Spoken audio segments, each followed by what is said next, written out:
ঢ্যাঁড়সের একটা নতুন রেসিপি নিয়ে তোমাদের সামনে হাজির হয়ে গেছি। ঢ্যাঁড়স তো তোমরা অনেকভাবেই খেয়েছো, এইভাবে ঢ্যাঁড়স বা ভেন্ডি এইভাবে একবার বানিয়ে দেখো। তো বন্ধুরা, আজকের আবারও তোমাদের সামনে নতুন একটা ভিডিও নিয়ে হাজির হয়ে গেছি। তো আজকের কিন্তু সম্পূর্ণ একেবারে সামান্য একটা রেসিপি হলেও কিন্তু এইভাবে যদি তোমরা বানিয়ে খাও তাহলে কিন্তু অসাধারণ লাগবে। তোমাদের কাছে নামটা শুনেই মনে হবে যে এই রেসিপিটা তো প্রত্যেক দিন বাড়িতে বানাই, কিন্তু ঠিক আমার মতো এইভাবে যদি একবার বানিয়ে দেখবে অন্য কোনোভাবে আর এই ঢ্যাঁড়স খেতে চাইবে না। আজকের কিন্তু ভেন্ডির একটা ভর্তার রেসিপি নিয়ে তোমাদের সামনে চলে এসেছি।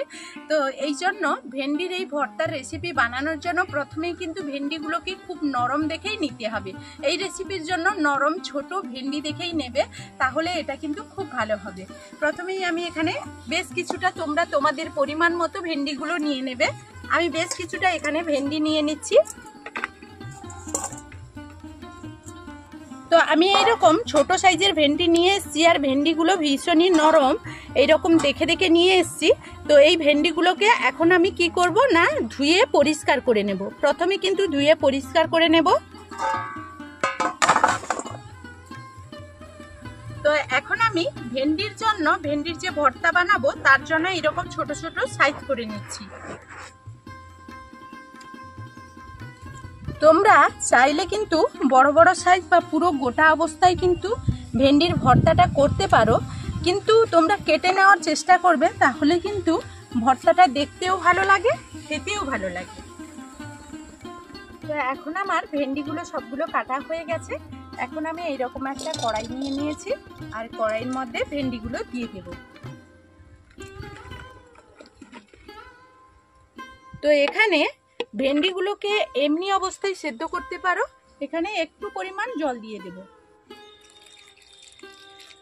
ব্যাস এই অবস্থাতে আমি কিন্তু সেদ্ধ করে নেব। এই একটু আমি জল দিলাম,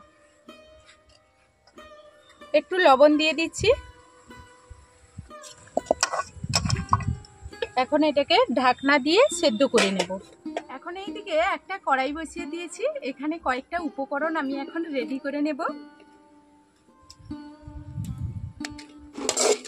লঙ্কাগুলোকে খুব ভালো করে ভেজে নেব। তো এখন এখানে একটু সরষের তেল দিয়ে দেব।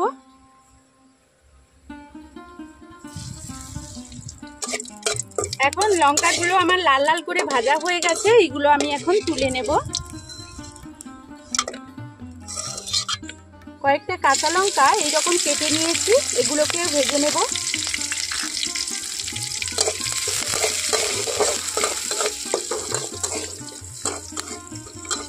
এখন আমার কাঁচা লঙ্কাগুলো ভাজা হয়ে গেছে, আমি তুলে নেব।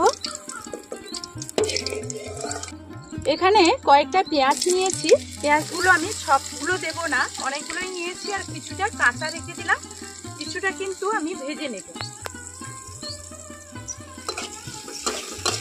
এখন আমার পেঁয়াজগুলো ভাজা হয়ে গেছে, আমি এইগুলোকে তুলে নেব।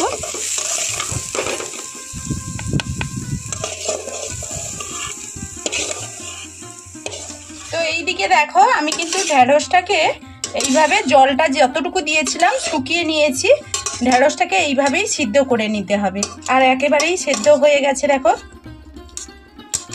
ঢ্যাঁড়স এমনিতেই নরম একটা সবজি, তো সেদ্ধ হয়ে গেছে। এখন আমি নামিয়ে ঠান্ডা করে নেব। এখন আমি এখানে যে উপকরণগুলো নিয়েছি সেগুলো একটু মাখিয়ে নেব। তার জন্য এখানে অল্প একটু লবণ নিয়ে নিচ্ছি।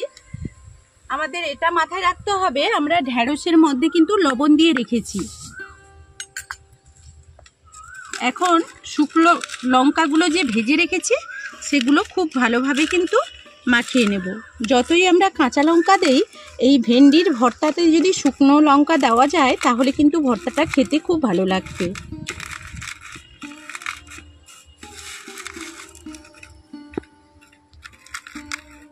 এখন আমি এখানে একটু সরষের তেল দিয়ে দেব, আর কাঁচা সরষের তেলও ভর্তার মধ্যে দেবে, খুব ভালো লাগবে। আর এখানে তোমরা চাইলে কিন্তু একটু রসুনও দিয়ে দিতে পারো, ভেজে নিতে পারো। আর এখানে এখন আমি সেই কাঁচা পেঁয়াজটা দিয়ে দিচ্ছি। এখন পেঁয়াজ, কাঁচা লঙ্কা, শুকনো লঙ্কা, লবণ খুব ভালোভাবে একসঙ্গে মিশিয়ে নিলাম। এখন ভেন্ডিগুলো যে সেদ্ধ করে রেখেছিলাম সেগুলো মোটামুটি ঠান্ডা হয়ে গেছে, এখন এখানে নিয়ে নিচ্ছি, নিয়ে খুব ভালোভাবে কিন্তু এইভাবে হাত দিয়ে মেখে নেব।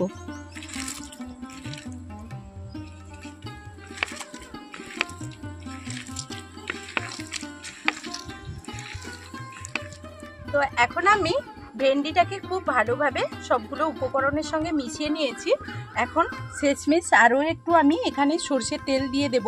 তো বন্ধুরা, ঝালের পরিমাণটা তোমরা প্রথম থেকে শেষ পর্যন্ত কিন্তু তোমাদের মতো করে বাড়িয়ে কিংবা কমিয়ে নেবে। আমাদের যদি লঙ্কার প্রয়োজন হয় তাহলে আমার কাছে কিন্তু কাঁচা লঙ্কা আছে, এই জন্য খেয়ে নেবে।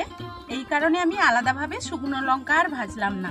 তোমরা চাইলে একটু বেশি করে ভেজে রেখে দেবে, তখন কিন্তু যখন প্রয়োজন হবে কিছুটা ভর্তায় দেবে আর কিছুটা রেখে দেবে, কারুর প্রয়োজন হলে বাড়ি নিয়ে নেবে। তো এখন আমি একটা পাত্রে রেখে দিচ্ছি।